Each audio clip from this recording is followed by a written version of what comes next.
Okay, welcome everybody to this afternoon's eagerly awaited book talk on rebellion, rascals, and revenue.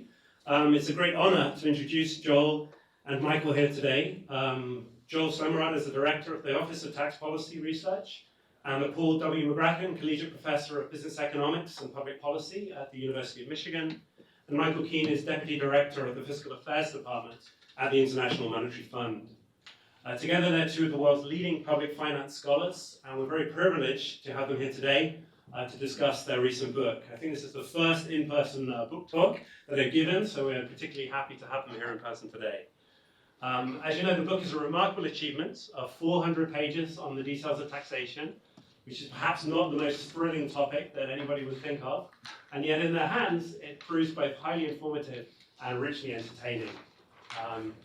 And so to quote Barry Eichengreen from the University of California at Berkeley, it's hard to imagine a more timely and entertaining history. And to quote Larry Summers of Harvard University, whoever said taxes were boring, they're not only the price of civilization, they're also the source of many fantastic stories. This book is in equal measure entertaining and instructive. And more generally, the book is just full of examples of the way in which popular culture and even language have been influenced by taxation throughout the ages, such as the phrase guinea pigs, as I'm sure they will mention. And then also more generally, it's just full of instances of unintended consequences of taxation to remind ourselves of how important incentives are in economics, such as the infamous example of Britain's window tax, which led to this employment boom for carpenters and stonemasons. And so without further ado, I'm going to hand over to Joel and Michael, who are going to aim to speak for around 45 minutes. And if you have questions during, please feel free to interrupt. And we'll also try to keep a few minutes at the end for general questions and answers. So handing over to you, Joel and Michael. Thanks very much. Thanks for the kind introduction. Thanks for turning out. So we're a little bit nervous. It's our first in-person presentation, but we'll see how we go. So here is, so to start things off, here is the cover, which we're very proud of. We take no credit for it. And it's been called Taxation's Summer Blockbuster, which you'll think is a pretty low bar, but we take all the positive comments that we can. So what is the book about? So basically, as we've heard, most people think tax is kind of boring. Joel and I have kind of dedicated our professional careers to this, so we find it hard to understand why anyone can think tax is boring, but nonetheless it seems people do. So what we try and do is use kind of stories from the last several millennia to make tax kind of interesting and enlightening. But beyond that, it's not just a collection of stories. What we try to do is to convey some basic tax principles of tax analysis, in a kind of pleasing, engaging sort of way.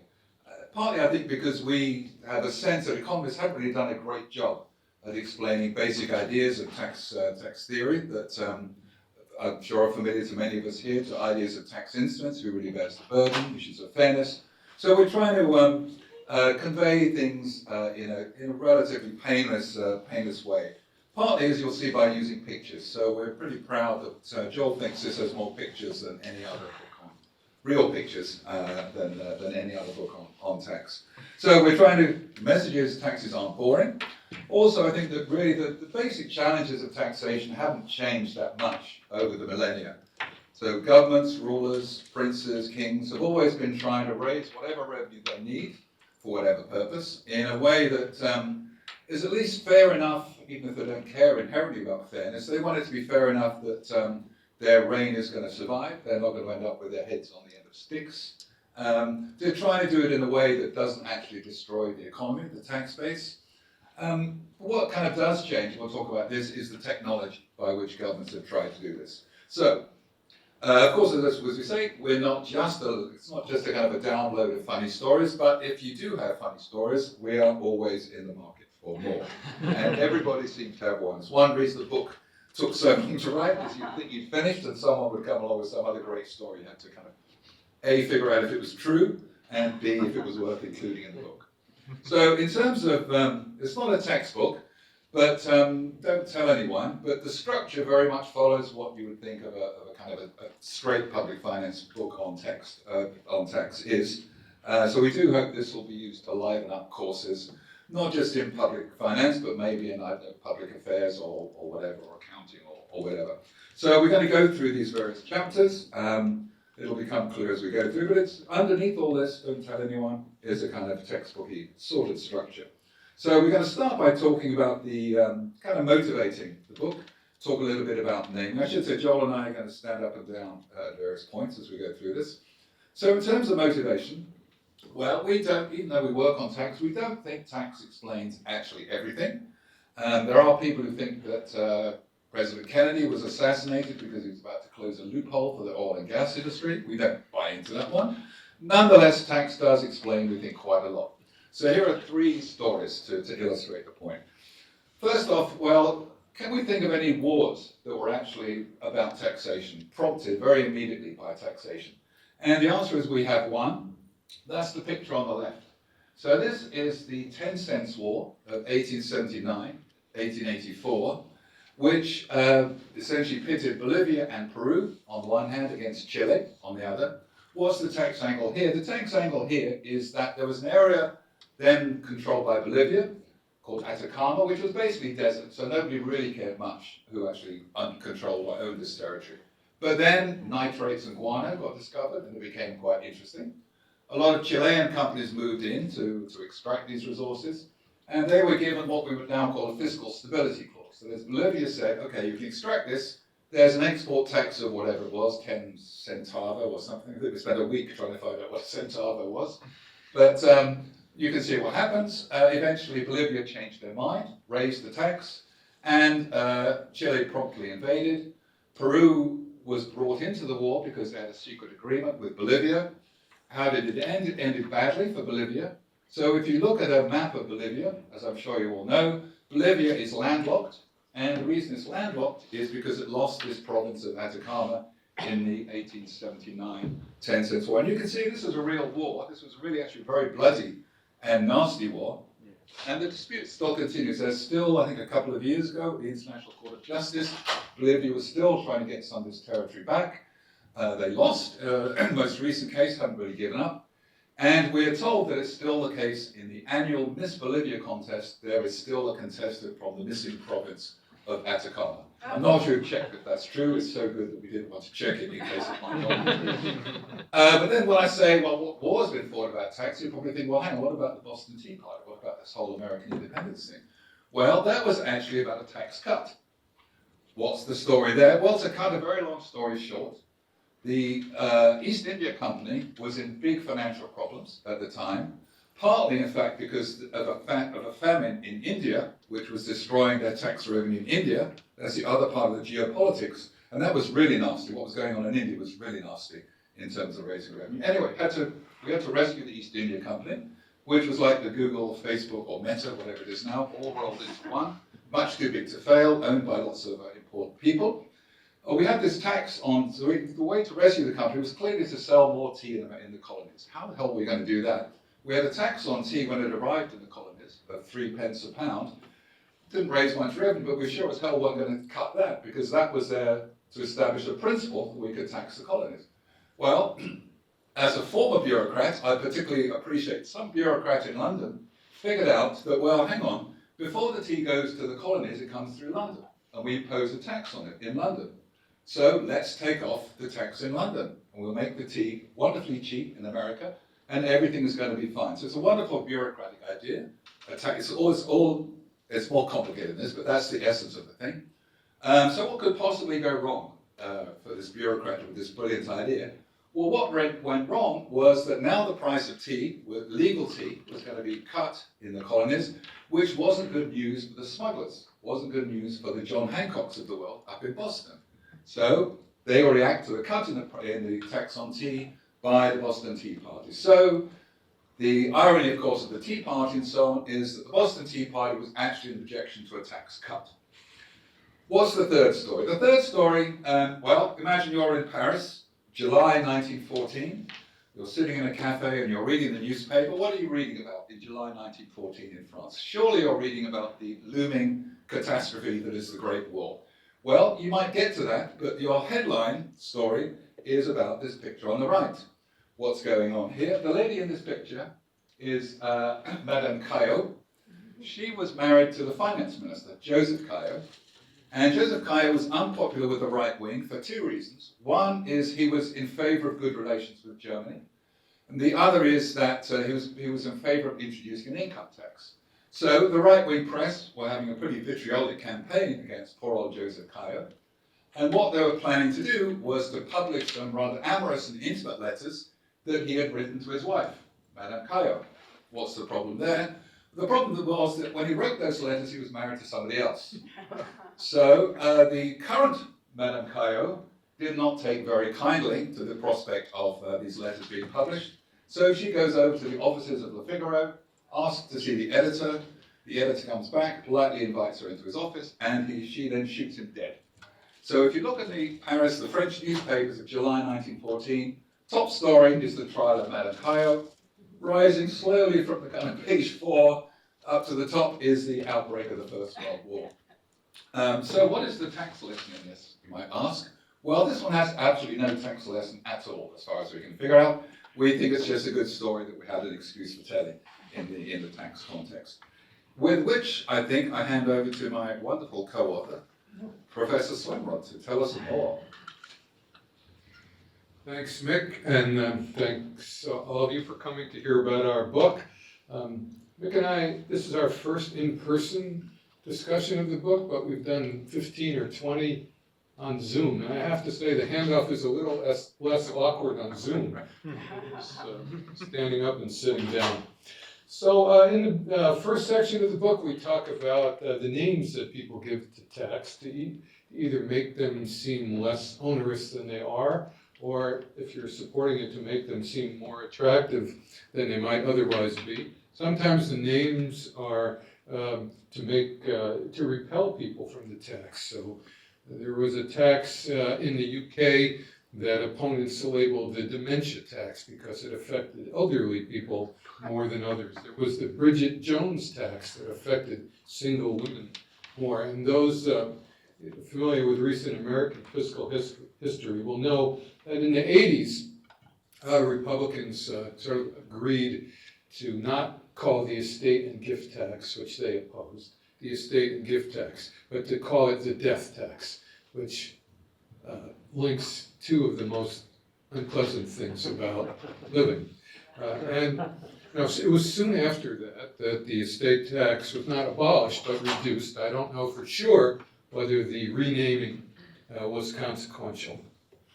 The lesson of the stories we tell is that the impact of a tax, consequences, and whether it's a good idea or not, are in no way related to the name of the tax, and we shouldn't be misled. In fact, sometimes taxes are named not for anything having to do with the tax, but for what the tax revenue funds. So that sort of changes the spin on the tax.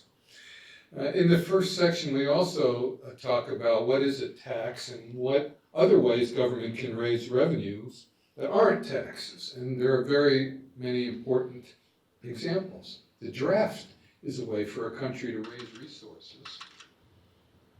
It's not called a tax, but if you force people to come to the armed forces, pay them less than what their market wage is, that's a way to get resources at a lower cost to the government than raising taxes to pay people their market wage. Printing money, of course, is another way to do that. It's not directly a tax. Who bears the burden? In the draft case, that's sort of clear.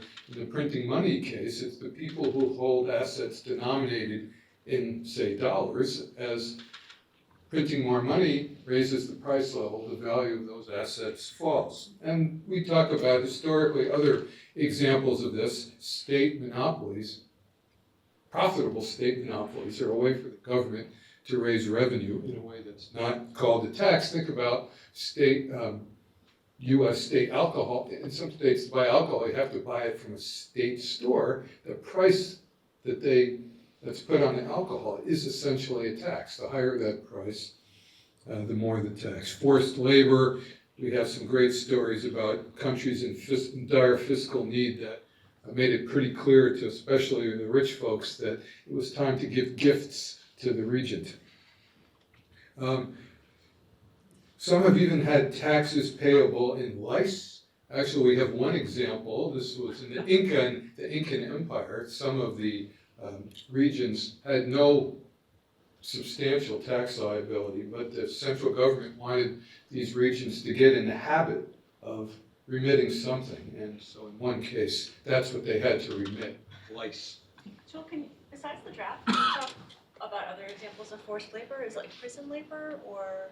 No, in some cases, historically, the rule was if you were a peasant, you had to work for 1 day a month building a road, putting in an irrigation system. In the US, have there been examples?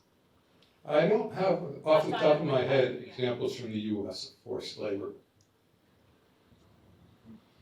Okay, well, that's Elvis. The picture of Elvis in the book. What does that have to do with the topic of the day?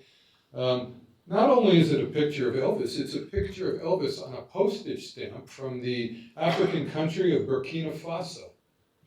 And the reason that picture is here now on our slides is that this is the way that some countries raise revenue. They have, it's a hypothetical example. Burkina Faso will contract with a company in London to design stamps, to print the stamps, and to sell the stamps to stamp dealers, who then sell the stamps to collectors. As a stamp collector, not of this kind of stamp, but there are people who want the new issues of all countries. And so what do you put on the stamps to get people to buy them? Things that are going to attract people. Lady Di was very popular on stamps of countries that have nothing to do with the British royalty. Disney characters, very big. And Elvis. Who can make money from printing stamps like this? Mick and I cannot, because the collectors want to purchase stamps from countries. And so this is a way that a country like Burkina Faso can make some money. It's been dubbed by a political science the commercialization of state sovereignty. What does it have to do with taxes? Well, it's a way to raise revenue. But another commercialization of state sovereignty is to be a tax haven. Mick and I would like to make some money by being a tax haven, but it won't work. You have to be a country. And it turns out that there is a pretty strong correlation between the kinds of countries that issue stamps like this, which I call pandering stamps, nothing to do with Burkina Faso, and the kinds of countries that are tax havens. Okay, I told you this already, so you don't have to read this. Okay, I think you're back. I'm going to, yeah, another smooth handover. We'll probably get better at it. So we come on to the second part of the book where we think about ideas of fairness and justice and so on and so forth in taxation. So we talk about these ideas of, whether tax should pay depend on your ability or the benefits you get from the tax system and some of the kind of historical examples of that. But maybe to focus on a couple of the things that I at least learned. Because of course, every government really has to worry about the perceived fairness of the tax system, even if they intrinsically don't give a damn about fairness. They have to worry about it because we know that perceived unfairness can jeopardize their rule. One of the things I learned was just the wide range of ways in which governments have tried over the years to tailor liability to some kind of verifiable notion of well-being in some sense. And they've tried all kinds of ways. This is just a subset. A couple of the more interesting ones was certainly in England and France were taxes that were directly based on your social class. So if you were a duke, you paid whatever it is. If you were an earl, I think an earl is below a duke, right? An earl is, so you pay a bit less, and so on, all the way down the social class. And this has some quite attractive properties in a way, because you probably, if you're a duke, you probably don't want to pretend that you're a mere earl in order to reduce your tax liability. It's kind of observable. You have some kind of incentive to be truthful. Taxation by regional quota has been quite common. It still is in some part of the world. So this is where you say, okay, we don't care how you pay this amount of tax. This is the amount of tax we want from Lancashire or some place in Vietnam. We leave it to the local elites to figure out how to share it in a reasonably acceptable way in terms of local politics. Other ways we'll talk about, there's taxing luxuries, windows, we'll come on to that. And I think one thing that when you see things in this long historical perspective, you realize, for example, that the income tax, we kind of think of this as a kind of the high point of fairness, or wealth tax, or whatever it is. But there's been this kind of continuous historical evolution in how we try to proxy well-being for tax purposes. And so I think, we think it's not the end. The income tax is not necessarily the end of history. Of course, we've already seen some examples of many tax rebellions we all know of around the world that, up to the present, had tax as a central element. What usually happens, though, is that taxation is somehow the thing that breaks the straw that breaks the camel's back. There's almost always something else going on, and tax somehow crystallizes all kinds of wider issues. So, for example, the gentleman on the left is Baibura. He led a colonial revolt against the British in Sierra Leone in 1898, which was when the British imposed a hut tax, a tax on huts. And it was a heavy tax. People didn't like it because it was quite burdensome.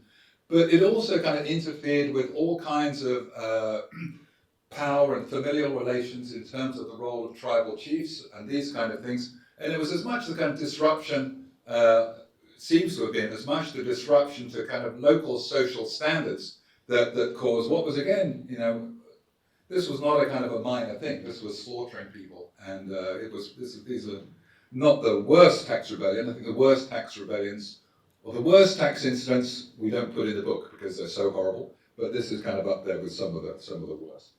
But as we say, there are sometimes some spectacular effect.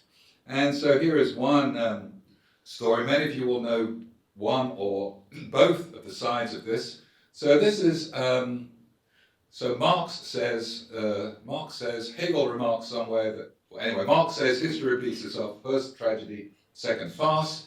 So kind of as almost in order to prove the accuracy of this, the British experimented with the poll tax, 600 years apart. So the poll tax, in the simplest case, simple idea, poll tax is the same amount for everybody. Everybody pays the same amount, whatever their circumstances. So this was not first tried, but second tried. First time seemed to go well, so they thought, well, let's do it again at a higher rate.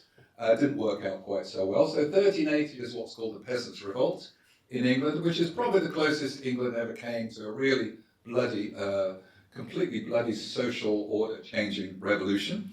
It ended, you can see here, the gentleman about to have his head cut off is Wat Tyler, one of the leaders of the rebellion. Somewhere in there is the boy king, Richard II, who bravely stood down the revolters, promised to give in to all their demands. They all went away, and so he reneged the next day and slaughtered them all. I exaggerate, but this is the basic idea. So this didn't go very well. So for 600 years, no British government would really touch the idea of a poll tax. Until what happens? Along comes Mrs. Thatcher, and she says what we need is a poll tax, but we're going to call it a community charge. And this didn't go terribly well for her either. The British are pretty good on paying taxes, but this was kind of extraordinary non-compliance, and it was one of the contributing factors to Mrs. Thatcher's demise. You can see the tears in her eyes as she leaves 10 Downing Street. But one of the ironies, which I quite like, is that Mrs. Thatcher didn't call her thing a poll tax, she called it a community charge. But it really was a poll tax. What about 1380? 1380 actually was a community charge, in the sense that we call it a poll tax, but what the law didn't say that everybody pays the same amount. It explicitly required or encouraged the well-off to help the poor pay the burden. It was supposed to be whatever the groats or 3 groats, anyways, n groats per person in a region, and the rich were explicitly told to help out the poor, which in some cases they did. So there are some villages where the lord of the manors paid the whole tax. So the irony, Mrs. Thatcher's community charge was a poll tax, the poll tax was a community charge. And, I can't, Joel springs to action always on this slide. Thank you. So Nick and I learned of our anecdotes in many different ways. This is one of my favorite ones, and I learned it on a cruise in the Caribbean in honor of my mother's 80th birthday. My brother and I and our families were all together. And if you've been on a cruise, in your berth, they put little brochures explaining telling you some stories about the places you're about to visit. We were about to visit Curacao, and this is, in that booklet I learned of this story. So this is a painting of the Queen Emma Bridge in Curacao. It's a footbridge connecting two parts of Curacao. It was erected in 1888. The American ambassador was behind it. And to finance the Queen Emma Bridge, there was a toll, but the idea was that the toll charge was to be progressive, meaning the burden was to be higher on rich people than on poor people. Well, how do you implement that in 1888? You can't really ask people to bring their income tax return when they cross the bridge. That wouldn't be right. So here's what they tried. If you were wearing shoes or boots, you had to pay the toll. If, on the other hand, you crossed barefoot, you could cross for free. The idea being, rich people wore shoes and poor people went barefoot, except for the progressivity was thwarted by human aspects of human nature that you may relate to. That is, many poor people had too much pride to admit they were poor, so they would borrow shoes and cross, not admitting they're poor, but they had to pay the toll. And many rich people were not so prideful, and they would hide their shoes or boots before they crossed, and could cross without paying the toll. So an intent to implement the toll in a progressive way, in part thwarted by what we now call the behavioral response of the poor and the rich in Curacao. So the next section of the book is just about how taxes change behavior, and what in the economics of taxation we call the excess burden of taxation, meaning the burden to the private citizens of a tax is not measured only by the amount of tax remitted, but also an additional burden if the tax causes people and businesses to change their behavior and do things they otherwise wouldn't have done. So sometimes taxes change behavior purposely. That's the idea of the tax. It's not so much to raise revenue, but to change behavior. And our favorite, or I'll say my favorite example of this, is the tax on beards introduced by the Russian Emperor Peter the Great in 1698. Peter the Great was on a modernization kick in Russia. He wanted Russia to be more like England and France. And one thing he noticed was different between Russia of the time and England and France at the time is that the nobility in Russia had these big bushy beards. And he didn't want the nobility to look like that. He wanted them to look like the relatively clean-shaven nobility in England and France. He could have done that in a number of different ways, but the way he tried to do that is he imposed a tax on beards. Meaning that if you were in public with a beard, you were subject to a heavy penalty unless you had paid your beard tax. And when you paid your beard tax, you got a token which you had to have on your body when you were in public, which indicated you paid your beard tax. And on one side of the token, it said, in Russian, of course, the beard is a superfluous burden, which is great given that in modern taxation, we use the term burden to denote the extra cost to people of tax. And here's what the other side looked like. I've paid my beard tax. There's a very modern-looking beard. And when we were writing the book, Mick had a beard and I didn't. I found on the internet, on eBay, you could buy a replica of this beard tax token. And for Christmas one year, I sent him one of these tokens. Now, of course, you have to give it back. Okay, so the lesson of this story is that in some cases, the objective of the tax is to change behavior. It's not an unintended side effect. It is what the tax is aimed to do. Beard tax is one example. There have been taxes on believers in disfavored religions. The objective is to get people to change their beliefs. It's hard to verify what you really believe, but there was a tax in England on newsprint and newspapers with the idea of having less dissent through newspapers. Taxing smoking is a modern example. although in some countries the revenue raised from taxing smoking has gotten so substantial that governments in these countries are less eager to have anti-smoking campaigns because they don't want to lose revenue. And in Mexico, a very important example is taxing sugary drinks. The point is to get people to change their behavior. Another example we like is the tax on bachelors, which goes as far back as ancient Greece and Rome. In some US states, it lasted to the 20th century. Tax on bachelors is a tax on unmarried men over a certain age. And you can think of justifications of why the government might want to do that. They might want to encourage marriage. They might think on fairness grounds, well, a bachelor doesn't have as many spending responsibilities, so they can afford, quote unquote, more tax.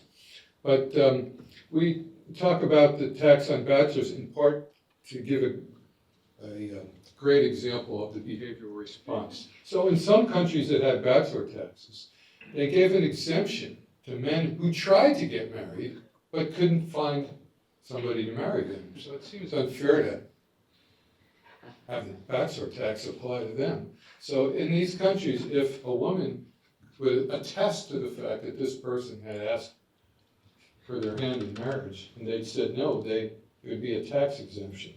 Well, what happened? In Argentina, we know, there came into being a profession known as professional lady rejectors. So these people advertised that they, for a fee, would sign a form saying you had asked them to marry them and they had said no.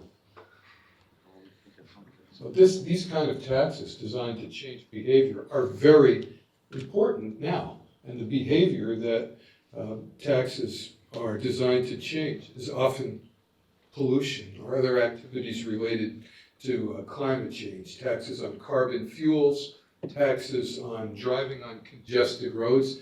These are behaviors which have what economists call externalities, impacts on other people that aren't captured by the tax system. And so there's a strong argument for a tax on activities which have negative externalities, like polluting activities, and a strong argument for subsidizing activities like basic research and development, which have positive externalities. And this is in the same vein as the tax on beards. And there's a lively and important debate on whether taxes are a better way to handle these issues than regulation. After all, Peter the Great could have said, you can't have a beard, period. What's the advantage of a tax on beards over just saying, sorry, can't have a beard?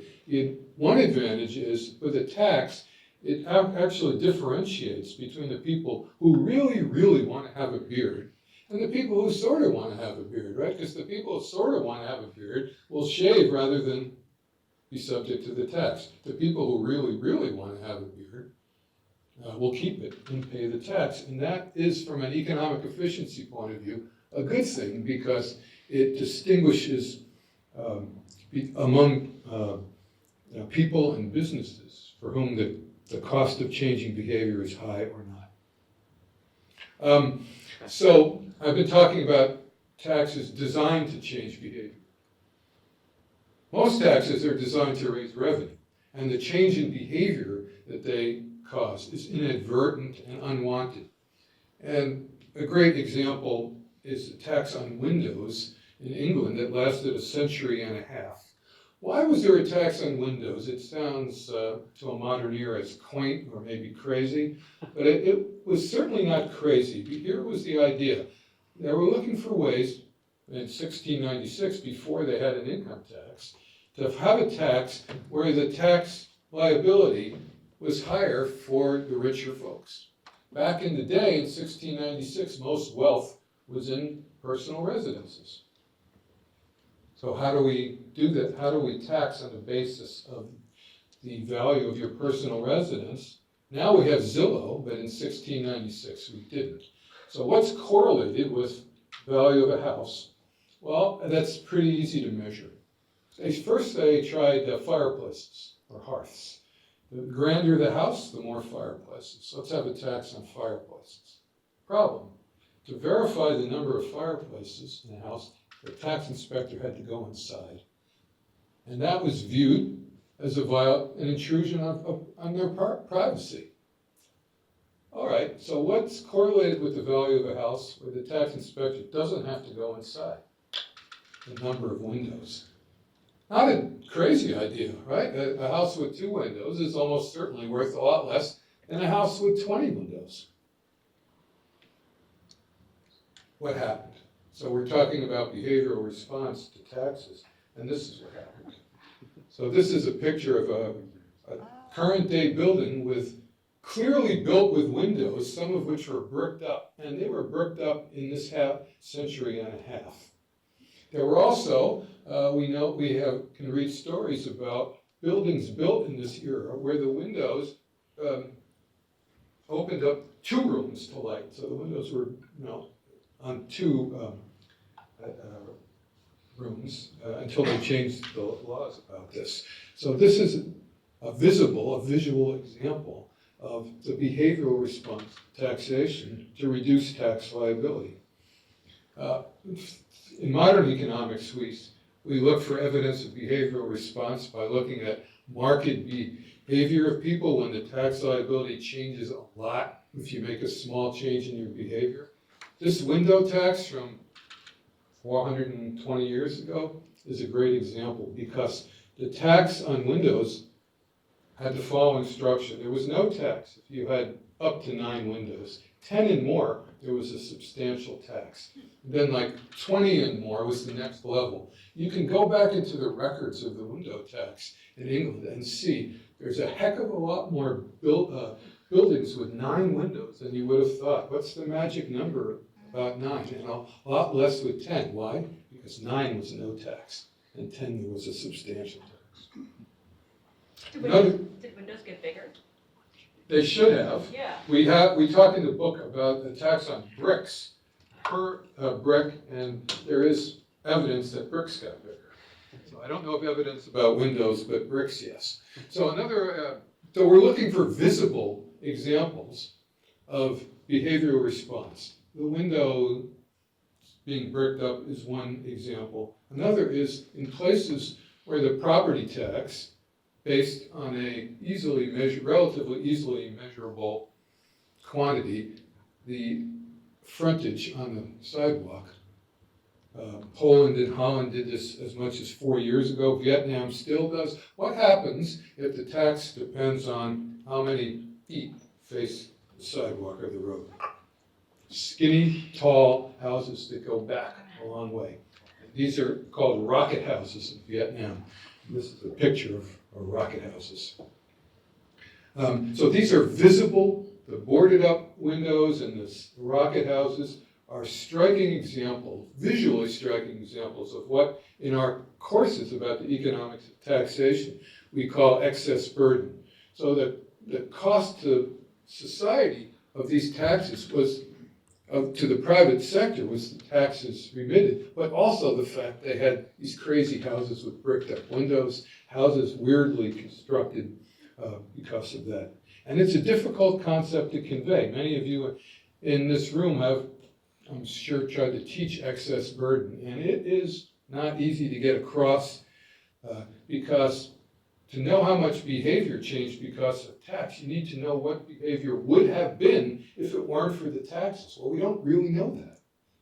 And we have fancy statistical techniques to try to estimate that, but we don't know for sure. But we have a good idea of what a house should look like, not with those kind of windows, and and skinny and tall and going that far back. So this is our comparison of how to teach excess burden. Those of you who do teach it or have taken it know that when we teach this, it's the triangle that's depicted by D plus E on a supply and demand diagram. I won't say anything more about that. You either know, have seen it before, or it's not going to help for me to talk more. But that's on the left of these screens, that's how we teach it. We suggest with this book that a better way to teach it is to show this picture. A picture of a dog without a tail. What does that have to do with taxation and excess burden? Well, the story is there was a tax on dogs in England because the royalty didn't want the peasants' dogs to interfere with their hunting rights. So they put a tax on dogs. But they only really wanted to discourage dogs that were hunted dogs. And there was a belief that dogs without tails wouldn't be useful for hunting. So dogs without tails were exempt from the tax. What happened is that the story goes that you can read on the internet in a second that people started curtailing their dogs. They look like this. And to this day, certain dogs, those of you who are dog lovers know that certain breeds of dog are well known and valued for being tailless. The problem is that it turns out this story is probably not true. In the story of how we learned it's probably not true is interesting in itself. There are two experts in the world on dog taxes who have published in all the history journals, and I read their articles, and they never mentioned this aspect of dog taxes, this behavior response. So I contacted both of them, and they said, yeah, we don't think this is right. So it's such a good story, it's still in the book. And we also say we now think it's not true, but we kept it in the book. Mick, stand up when it's your turn. Okay, so fourth section of 5 is about tax evasion and enforcement. So it's clear that tax evasion has been around as long as taxes have been around. We know this because of a tablet from 4,000 years ago in Sumer about a man who was imprisoned for receiving smuggled goods. We know this because almost 3,000 years ago, there's a papyrus deed that records that an old man transferred his property to his sons at a nominal price to lower inheritance tax. That is a very modern avoidance/evasion technique that was around almost 3,000 years ago. We also have visual evidence of tax evasion, and this is a frieze from ancient Egypt. I know it's a little hard to make out what's going on, but what is going on here is that the gentleman in the middle there is tied to a post, and the gentlemen on either end are whipping him as punishment for tax evasion. The arrows are not part of the frieze, in case you didn't guess that. They are to draw your attention to the whips. It looks a little bit like they're playing the flute, but they are, we know from the inscription, they are whipping the convicted tax evader. But in general, with this last exception, evasion is not particularly photogenic. We really make an effort in the book to illustrate with pictures, images, the points we're trying to make. But evasion is hard to do because the whole point of evasion is you're trying to hide it. So you're not going to, put in a magazine, oh, here's what I'm doing for tax evasion. So it's generally not visible. More amenable to being visibly arresting are tax enforcement episodes, such as the Egyptian tax evader being whipped. So we tell some stories about notable tax enforcement episodes. One is, and how do you try to reduce tax evasion if you're a government? Sticks, punishments for detected evasion, and carrots for good behavior. Sometimes the stick part is taken too far, maybe too literally. In the 15th century, Vlad the Impaler, who ruled in an area which is now Romania, assaulted a town that had resisted his taxes, set it on fire, and, true to form for the sticks analogy, impaled many of its inhabitants, hence his moniker these days. For carrots, there is a city in Argentina that said, for those people who are compliant with their property taxes, we will randomly draw some of their names and we will pave the sidewalks in front of their homes. So that is a carrot. For the last approximately 10 years in Pakistan, the top 100 taxpayers in 4 different categories of taxpayer were given a taxpayer's privileges and honors card, which included an invitation to a state dinner and various other privileges, including this. So I had a PhD student who was Pakistani, who was working with me on a study of some aspect of Pakistani taxation, and he knew about this taxpayer's privilege and honors card. So one of the things having this card gave you was a special line in immigration. Line 10 it says, it might be hard for you to read, taxpayers' privilege and honor card holders.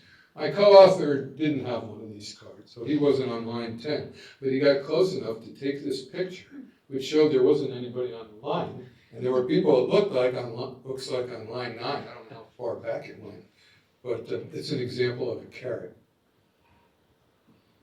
You're on now, right? Avoidance? Oh, whatever, yeah, I can do. Take over. Yeah, okay, so, so continuing the theme of avoidance being rather more photogenic, we've seen bricked up windows, skinny houses, all kinds of other examples. Let me skip to one. We have many in the book. Ships. So ships actually have ships and dogs and things to do with heads like hats and stuff actually feature largely in the history of taxation. So here is a ship example on the left. So the ship example on the left is what's called a float, which was a Dutch ship and slightly distorted. But if you imagine looking at it head on, it has quite a narrow deck and it gets quite broad, kind of at the waterline, and then kind of curls up underneath. Now, it turns out that that's actually quite a good way to build ships, it seems. Joel and I don't know, we don't know anything about this, but we're told this is quite a good way, a safe way to build ships. And what was going on? Well, basically what was going on was the Dutch had a tax that was related to the area of the deck. So what you want to do to have a good cargo size is have a pretty small deck, but then a lot of cargo space underneath. So this is actually an example of a tax-efficient ship that it's kind of argued a little bit in the shipping tax literature, but that may have actually been an example of a tax that gave rise to a kind of desirable or an efficiency-improving innovation. In contrast to what we read about the British shipping in the 19th century. So British shipping had a different tax structure, which led to ships being actually very thin and very deep. And that's apparently a very bad way to build a ship. So apparently, the British merchant fleet was sort of the laughing stock of sailors around the world who knew about these things. So the irony being, of course, that while the Navy was ruling the waves, a lot of the merchant Navy was kind of underneath the waves. So we have other examples of these nice pictures of tax innovation. On the right are some tax-efficient brothers. So what's this about? Well, we have to talk in the book about international taxation. That's kind of incredibly complicated with transfer pricing and inversions and all these complicated things. So how do we tell that story? Well, we tell that story by going back to these gentlemen here who were the Vesti brothers. And they, in the kind of early 1900s, built one of that era's sort of first large multinationals. They were selling meat, basically, and they were feeding the armies of Europe and so on. So it's a very kind of global enterprise. They had cattle in Argentina, eventually also in Australia. They owned the kind of the ships, refrigerated ships. So it was kind of quite a complicated business. And they were doing all the things, they were pretty much doing everything that Google and Facebook and everybody else has been doing since. So it's quite a nice way, I think, and they were very controversial figures. They did things like they left the UK during the First World War, around the time that an excess profit tax was introduced. One of the brothers moved to Argentina. Various colourful stories about the Vestis. And the Vestis kind of became quite notorious, the family, as tax avoiders and allegedly evaders at some points in their careers, right through to pretty much our own day. So the story goes that when, in I think the 1970s or early 1980s, the Queen herself, bless her, voluntarily decided to pay income tax. So now everybody was paying income tax, except the then Lord Vesti remarked, well, that makes me the only one. The only one who's now not paying any tax at all. So there are the Vesti brothers who are kind of slightly colourful characters. We talk in the book, so I'll just keep going until Joel tells me to stop. We talk in the book, as you know, when you think about a tax that's differentiated in some way across commodities or activities, you have to draw some line to say what is taxable and what's not. All kinds of nice, weird stories about the anomalies that gives rise to. Here is one. So, if you're taxing cigarettes, you have to define what a cigarette is. If you have tax per cigarette. So, if you say, well, this is the tax per cigarette, you're going to have an incentive, for example, for people to produce very long cigarettes that you then cut up into pieces. This is actually a fictitious example, but Joel has since discovered in the 1930s, this did actually happen. There was a US company that produced, I think it was 4 times the length of a normal cigarette, and you just cut it up into pieces. And then, we have silly examples, but then this gets quite serious when you think about, for example, how do you distinguish between debt and equity, which gives rise to, really, I would say, quite severe sort of macro relevant consequences. We talk a lot in the book about elements of tax administration. Let me just go through kind of 3 stories that illustrate some of the things we talk about. So I mentioned that one of the things that has changed quite a lot over time, over kind of at different speeds, has been the technology. So now everybody in tax world is kind of excited about blockchain and all these kind of things. What do we have on the left? On the left is something called a G, which was used in China, I think again about 300 BCE. You can see it's kind of in 2 parts. And this was used to enforce a tax exemption on certain people transporting goods down a river. And how it worked, well, you can see it's a very beautiful object, sort of bronze and very heavily, beautifully decorated. And you can see it, or a replica, in the Beijing Tax Museum, because there are surprisingly tax museums around the world. One in Beijing, one in Jerusalem. That's it, I think. Oh, there are more. There's more? Okay, I'll tell there's you more. about them later. Okay. So how did it work? Well, basically, one part was carried on the ship, the other part was held by the customs people, and it was only if these 2 bits fitted together in an appropriate way that the goods could travel tax-free. So it's kind of not dissimilar to me at least, has these elements of trying to be non-manipulable, non-ex-post changeable, and that we talk about with blockchain. And what I think is quite interesting is it clearly looks like a bamboo, right? At least to me, it looks like a bamboo. So it seems to be clearly what they did before was just take 2 bits of bamboo, split it, give one to one party, which is kind of pretty clever, really, I think. So that was 300 years ago, 300 years BCE. And we talk about other kind of developments in technology since. We also talk about the kind of internal organizations of tax administrations, because now we think tax administration is just a part of the bureaucracy. Of course, it wasn't always like that in history. At least, I would say, at least as prominent in history has been what's called tax farming, which is essentially where the government sells the right to collect taxes to some private enterprise. They then collect the tax, they keep whatever's left over. And the kind of most prominent example of this was, of course, in Ancien Regime France, where the tax farmers became amongst the most unpopular representatives of the symbols, in a way, of the Ancien Regime. And you can see that tax farming didn't end very well. 1794, all the tax farmers who had the luck or good fortune to end up, to leave France, ended up having their heads cut off. But I think we talk in the book about the general issues this raises about actually incentivizing tax officials, which there's been some recent work on this as well, which I think is kind of enlightening. So I think this whole issue of the role of the private sector incentives in tax administration has not gone away, even if the tax farmers have. Although it has to be said that the tax farmers were unpopular partly because they were thought to have profited more or less illegally at the expense of the government. In fact, when the accounts were settled in the early 1800s, it turned out that the tax farmers were actually owed money by the government. What's the third one? Third one, and then I'm going to hand back to Joel to wind up. We talk in the book, there are many people who are famous who were tax administrators at some point. So Geoffrey Chaucer, Cervantes, Sam Adams, Tom Paine, a whole load of people who were famous were tax administrators, but they're not famous because they're tax administrators. This is a guy who became famous, had his own statue, because he was a good tax administrator, basically. Who is this?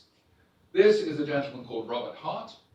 So Robert Hart was a young kind of lad from Northern Ireland who, for somewhat unclear reasons, decided to move to China in the 1850s. And he, very turbulent times, he was there from the Taiping Rebellion all the way through to the Boxer Rebellion, lived through all this very difficult period, and rose to become head of the Chinese Imperial Customs Service, made the Customs Service kind of almost a global standard for a clean, non-corrupt organization, was very heavily involved in the wider modernization efforts of China, helped to build lighthouses around the coast, all kinds of things. And his reward was to have a statue erected to him. So this statue stood in Shanghai until the Second World War. So those of us who work on taxation, we may think we're pretty good and important, but wait till we have our own statues built. The other interesting thing about Robert Hart is he's the only tax person we know who has a novel written about him. So he has a 3-part novel written about him, because not really about his tax administration, but he had a very guilt-ridden, but nonetheless very active love life when he was in China, and he kept diaries that were recently discovered. And so there is now this. Actually, I can't say it's a wonderful. It's remarkable for being a novel about a tax administrator. But with that, I think I'm going to hand back to Joel to wind up. All right, I'll take us to the finish line here. Last part of the book is about politics and taxation. Of course, economists don't make tax policy. Tax policy has to get through the political process of each country. We talk about what we view to be successes of tax policy. In the last half century, the rapid spread of the value-added tax is the tax success story. In the late 50s, it was just an idea that some people had, and now there is a value-added tax in over 160 countries, raising about 1/3 of revenue worldwide. One notable country does not have a value-added tax, which is our country. We also think the Tax Reform Act of 1986 in the U.S. is an example of a success story. But they're probably more fun are to read about the failures, and there are many failures of tax policy, sometimes because the policymakers ignored fairness considerations, sometimes because they ignored whether the tax was administrable, and sometimes because the political process did not restrain the power of special interests. I'm going to tell these next couple stories without making allusions to what's going on in Washington right now. I'll let you do that yourself. So the first story is about margarine, which was invented in the mid-19th century in France. It got exported to the US, and you can guess which special interests weren't excited. This is the dairy interest, very powerful in the middle of this country. And the dairy interests were politically powerful enough to first try regulations to reduce the effect of competition. They, in many states, made it a law that margarine wrappers had to have health warnings. In at least a couple states, the regulation was that margarine had to be dyed pink, ostensibly to distinguish it from butter, but I think really to make it look less palatable. Chain stores is another example. The mom and pop businesses of the U.S. weren't excited, and there were taxes in many states on chain stores. The modern example you might think of is taxation of remote sales. And the lesson is sometimes special interest lobbying succeeds, and the tax system doesn't represent the interest of the general public. So in case you were looking for stories to tell at the next cocktail party you go to, you all know the story of Lady Godiva, but what you might not know is why Lady Godiva did her naked ride through Coventry. Her husband was the Lord of Coventry, and Lady Godiva heard from the citizens that there were certain taxes that were oppressive. And she kept lobbying, I guess you should say, her husband to reduce these taxes. And again, here the story goes that her husband, Leo Frick, said, listen, if you care so much about this, ride naked through town. If you do that, I'll reduce the taxes. And that's what the story says. She did it with her long hair covering parts of her body. And he fulfilled the promise to reduce the taxes, to abolish some of the taxes, except he did not abolish the taxes on horses. Okay, so the last story before we stop and see if there are any questions or comments is about suffragette heroines. And it's an interesting episode, the connection between the movement to give women the vote and taxes. In 1852, the noted American suffragette Susan B. Anthony asserted the right of property-holding women to refuse to pay taxes as long as they were not represented in legislatures. In the British suffragette movement, the same thing happened. This Clemence Houseman was a notable British suffragette, and she went to inordinate lengths to give the authorities no choice but to imprison her for tax non-payment. She spent a week in prison and brought much publicity to her cause. There is a picture of Clemence Houseman. You can tell it's London because it's raining. And next to her on your left is a poster which says "No vote, no tax." And in the upper right is the logo of the British suffragette movement and the Women's Tax Resistance League. No vote, no tax. So that's the end of our stories. Thank you for your attention. We very much appreciate it. I don't know what the story is on questions. Mick and I maybe could both stand up here if that's not too oppressive, but take it away. Thank you very much, Joel and Michael. That was fantastic.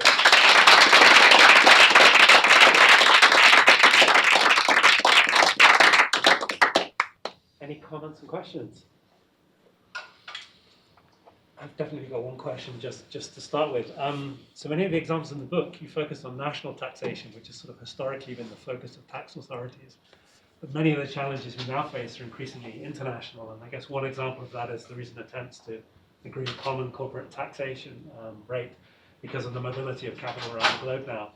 But sort of climate change is also another example potentially where it's a very hard externality to solve with national tax policies. So I wondered if you thought there were any insights from history as to how we might be able to kind of overcome these international challenges, or examples from history where regions perhaps have got together and tried to overcome these externalities that span national borders.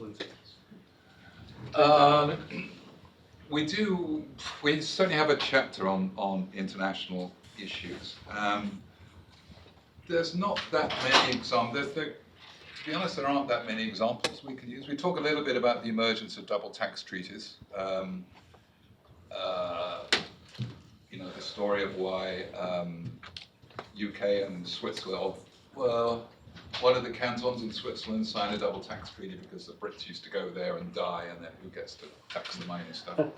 But there aren't on the minimum tax. I mean, there's a little bit in Europe, which we don't talk about that very much. We talk about the minimum tax idea and tax competition, but I'm not sure we have great positive examples of how these things have been addressed, because in a sense they haven't, right? Same with the carbon. I think it's fair to say the minimum tax agreement is a surprise to people who follow international tax. I think as of 5 years ago, most people would not have predicted what happened. What remains to be seen is how effective it will be. But the fact that countries can agree to something like a global minimum tax, I think doesn't have any clear historical precedent. Yeah. What was the story about tax-free zones? What's the incentive behind that? And by tax-free zones, you're talking about tax havens in Yeah, tax havens in countries which you have a whole part of the a town that's free of taxes, and the incentives I guess are that the income that's generated by these industries will eventually down the road produce more taxes than otherwise. But was that the logic behind it? I think that might have been what some people were thinking. Even if it doesn't generate revenue, if it generates business and prosperity for people, that could be a reason to do it. For tax havens, it's clear that certain people in tax havens, in particular the international lawyers, do very well from the tax havens. Even if the tax rates are close to zero, there are all sorts of fees that the the government collects, and maybe they think that people coming down to tend to their accounts will stay for a few weeks in hotels and on the beaches. The havens tend to be those kinds of countries. I think to some extent that the rationale differs across countries as well. I think some countries, the tax-free zone is partly there because the domestic tax system is seen as so bad that it's a way of committing. So you're out of the tax system, so you don't have to worry about governance issues or whatever. There's just this thing that we aim largely for exporters and for foreigners. We're kind of just ring-fencing it from the economy because people aren't going to come and pay the VAT because they want some deal on the VAT because they're in the regular system. They're not sure they're going to get refunds. So it's it's also a commitment not to apply some of the bad features of the domestic tax system in some countries, but I think it varies. Because even the nature of the tax deal you get in tax-free zones varies quite a lot. I might be confusing this with a different book, so I'm sorry if I'm misquoted, but I vaguely remember an example from Secretary Mellon about labor versus capital taxes in the book. Can you say a bit about the history of tax rates on labor versus capital and when they were higher? I think there was something about like following the British case and then they switched or something in the U.S. Yeah, memory's hazy. I'll try that, and please correct me. So the British had an income tax before the U.S. did, and in the late 19th century, early 20th century, there was a distinction between earned income and unearned income. What the British meant by that was earned income was labor income, and capital income was unearned income. And you can tell by the name given that the differential in tax was that the unearned income was taxed at a higher rate. So capital income was taxed at a higher rate than labor income. So that's 125 years or so ago. What's happened in 125 years is it's switched. So now, on average, capital income is taxed at a lower rate than earned income. So that may be, I don't remember the role of Andrew Mellon, other than that it'll allow me to pass along the following fact. In 1913, the U.S. had no income tax. That's when the 16th Amendment was passed, which cleared the constitutional hurdle. 1913, no income tax. 4 years later, 1917, the top rate of the income tax was 77%. For those of you who think that taxes can't change in a fundamental way in a short period of time, that's a 77-point increase in 4 years. I don't remember the link between Mellon and the earned and unearned. You? I was hoping you do, because I think we do have Mellon in the book, but I was hoping you'd remember that bit. The bit that sticks in my mind was the bit that you mentioned, which was this very long debate in England about this issue, which is quite hard to follow because they ended up talking about earned and unearned, but they had other terms before, like it was precarious versus permanent or something. So the language kind of kept changing, but it was, there's this book by Daunton, which has several chapters on the evolution of this debate. And now eventually it was the Liberal government, I think, of 1907 that finally brought the idea that we should tax what by then they were calling unearned income heavy. But it was always a big issue with the British income tax. I had a sense less contentious in the US. I agree. It was always a long-running kind of Gladstonian kind of debate in the UK how to do this. Yeah. Have you thought, it's obviously a historical book, but have you thought about how, crypto and sort of, modern changes might affect ability of the Rascals and to avoid giving up their revenue? Yeah, we've thought some about it. In the last chapter, we try to look ahead about where taxation is likely to go in the future, and we relate it to challenges of growing inequality, technological change, need for revenue, things like that. I think the simple answer is that some technological developments facilitate avoidance and evasion. It's harder to track things down. Your financial affairs become more opaque, but some aspects of it make it easier for the government to keep track of you. And who's going to win that race? I don't know.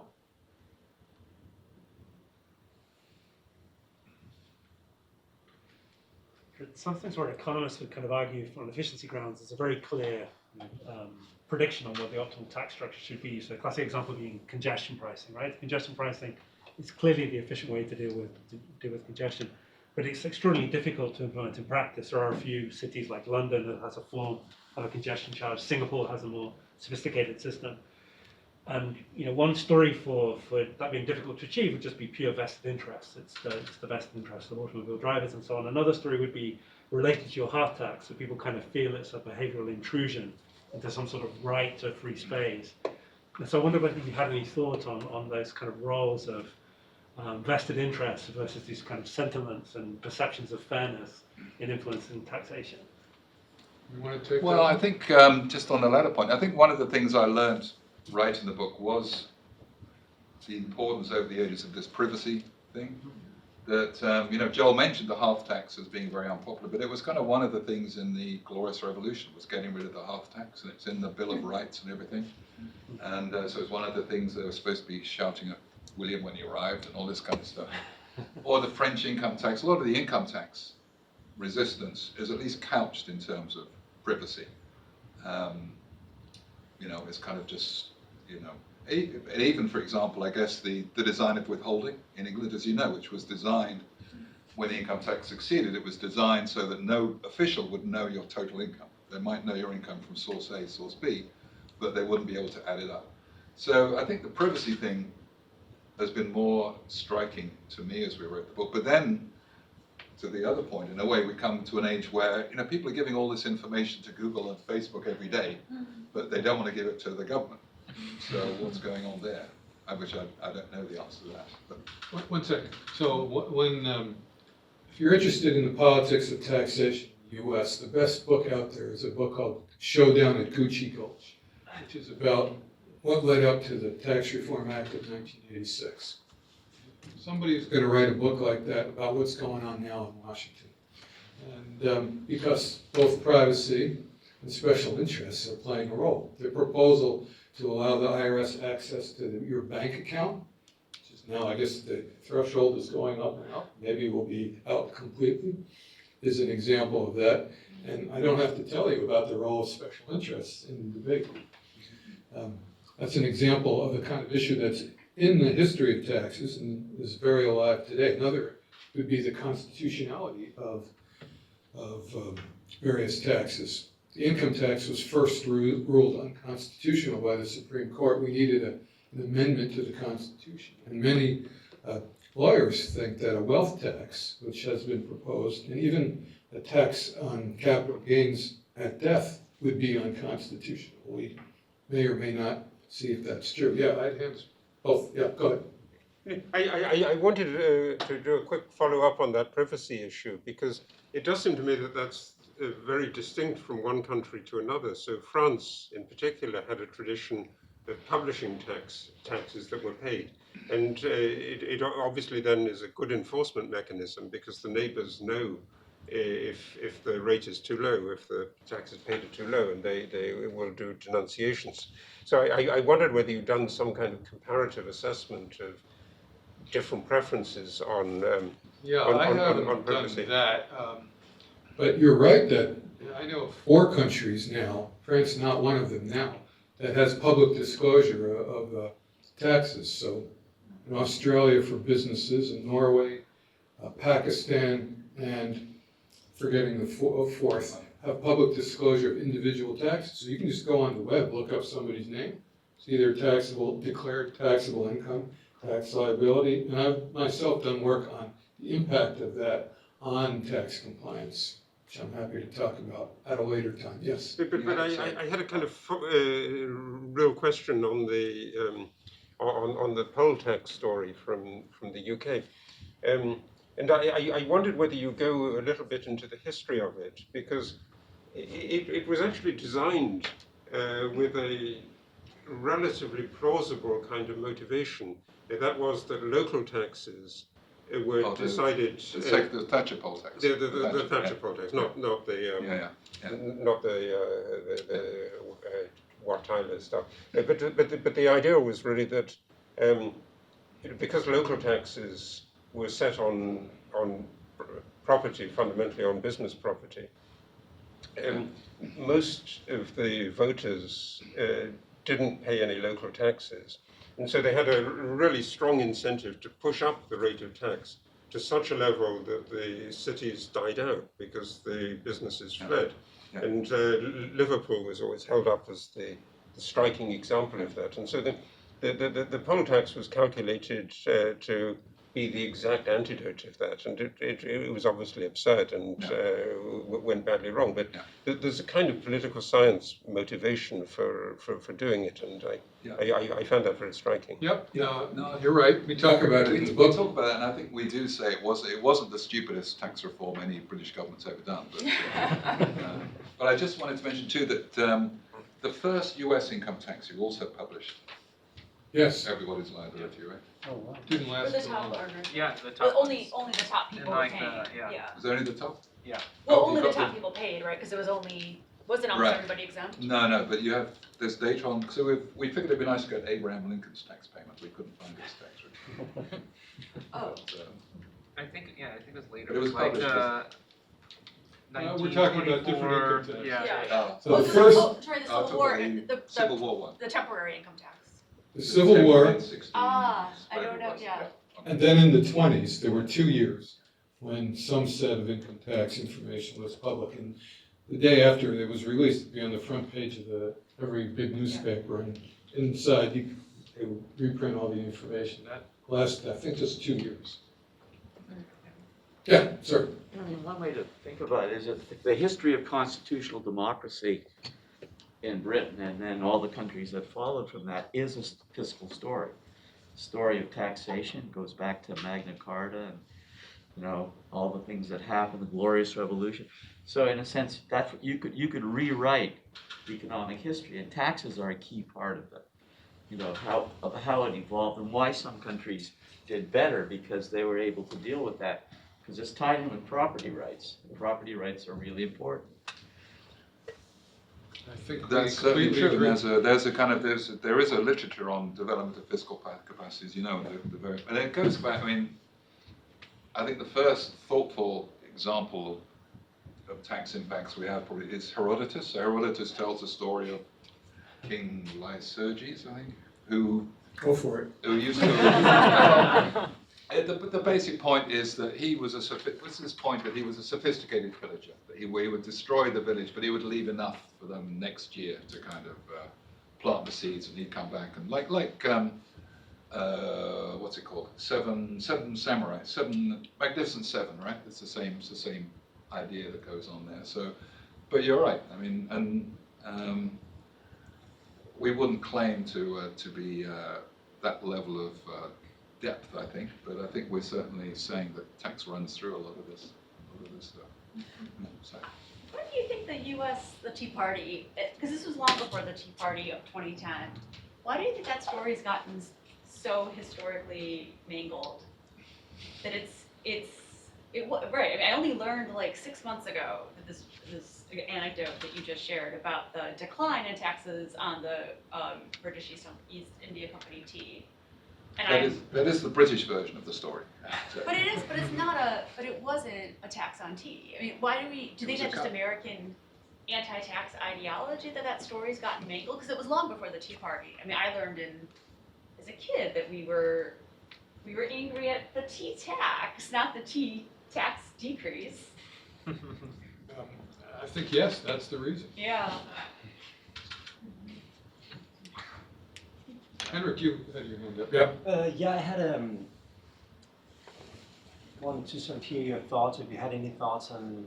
So we talked a little bit about trying to correct behavior due to externalities, whether it's the congestion charge or environmental externalities and so on. And then you had all the interesting stuff about what we call things. So one of the things that I feel, distinguishes the U.S. from most other countries is that whenever the U.S. wants to correct behavior through externalities, they love to do it through tax cuts as opposed to spending. tax credits are fine, but we don't want to, subsidize things. And then there's this term in the U.S. which has always struck me as really odd, and I think it's pretty unique to the U.S. This term, tax expenditures. And I just wanted to hear if that's a term you've thought about and how it came about and the reasons are for it. I don't know about the UK. We don't use the term tax expenditures. It's an inherently confusing term. It doesn't exist in continental Europe, I think. Yeah, I think the term goes back to the early 60s in the US, I believe.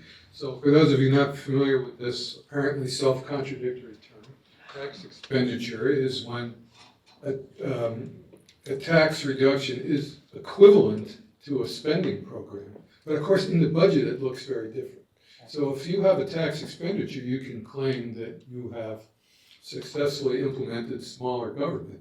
You can't do that if there's an explicit expenditure, even though the real effects of the two are the same. Now, why that term isn't used elsewhere, I don't know, but I'm sure tax expenditures, the concept, applies in other countries too. Are you claiming that other countries use tax expenditures less? Aren't there mortgage interest deductions in a lot of countries? And I think the U.S. has gone much further. So you think about, let's just think about the latest Biden plan, and when we think about incentives that change, environmental externalities. In the U.S., it's often going to be a discussion about tax credits, as opposed to imposing taxes on, say, polluting cars or whatever it is. So the U.S. seems like tax credits more than positive taxes, even though the relative price changes is trying to achieve the exact same thing. Yep. Well, maybe we're back to the anti-tax mentality we were talking about a minute ago. But it also just makes it makes for a very complicated way of providing, social insurance. And I think it just folds over into like people hating the tax code even more, because to get these things, you have to fill out 1 million pages. But it is, so we don't know offhand. I totally agree with you. My instinct is that we do more tax expenditures in the U.S., but I guess I don't know of a careful comparative work on that. Yeah, I think Yeah, there's a lot of studies, but as you say, they're not very comparable. I mean, they are big numbers in other countries. They are, okay. But it depends what you call a tax expenditure also, right? So whether because that has to be defined relative to what is the normal tax system, right? Right. But I think some of it comes down to countries, I think, care quite a lot on what their tax GDP ratio looks like. I mean, they make a lot of fuss at the OECD. They don't want to be the top. You want to go down the tax table, the tax GDP table. I don't know, but I don't have a more sophisticated one, but it's true. I think it's true. But it is a terrible term, right? I think we have the example, Jon Stewart gave some rant, right, on one of his... Right. On the Daily Show. On the Daily Show. So someone you would think was normally quite sensible and informed was saying what a dumb concept it was, right? And clearly didn't get it. He didn't get it. Yeah. Most tax expenditures go to the ultra wealthy, right? Like the 2017 tax cut. Why are the ultra wealthy getting tax reductions when they have the greatest ability to pay taxes? And paying taxes should be seen as patriotic. Yeah, that's an important question that I'm not sure I can answer in the 2 minutes remaining to explain the... Is it just lobbyist money going directly to Congress as a bribe? And that's the transaction? Yeah, I can't honestly explain why the distribution of tax liability in the U.S. by income or wealth is what it is. I'm sure part of it is the political power of different groups. Why the effective tax rate is lower because of tax expenditures as opposed to just explicitly cutting the rates brings us back to what we were talking about a minute ago. What are the... Just add, come to tomorrow's talk, and you'll get the answer to your question. Thank you. I hope. Well, I wish Congress would attend. I was just going to say, one of the things I learned that kind of shocked me in the US were these rifle shot provisions you used to have, which even in the 86 Act, I think it says, here is a tax break for a motor car manufacturing company established in Detroit on the 15th of January, 1953. Oh my. That kind of thing, right? Because they can't put in the code the name of the only company that gets this tax break. They have to describe it It's a bribe. as if any company that had these characteristics would get this. But of course, everyone knows it's just one It was company. the Louis B. Mayer capital gains tax provision or something. Yes. They thought only this one person would qualify because it was so narrowly, but then somebody else did, you told me at some point, so there's surprise. But that kind of shocked me, I must say, as a way of doing business. Well, Joel and Michael, thank you very much for an absolutely fascinating presentation and discussion. Thank Thank you you very all. much again.